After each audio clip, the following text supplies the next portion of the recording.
महाराष्ट्राकरता आजचा दिवस हा अतिशय कठीण दिवस आहे, कारण अशा प्रकारचं नेतृत्व तयार व्हायला अनेक वर्ष लागतात आणि ज्यावेळी महाराष्ट्राच्या विकासामध्ये अतिशय महत्त्वपूर्ण योगदान ते देत होते, अशा काळामध्ये त्यांचं निघून जाणं हे अविश्वसनीय आहे, मनाला चटका लावणारा आहे। माझ्याकरता तर वैयक्तिक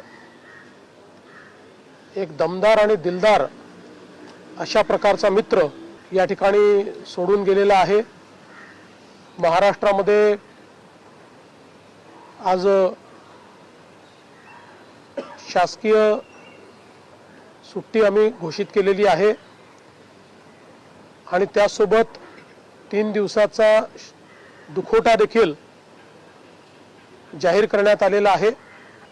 पुढच्या सगळ्या बाबींची कल्पना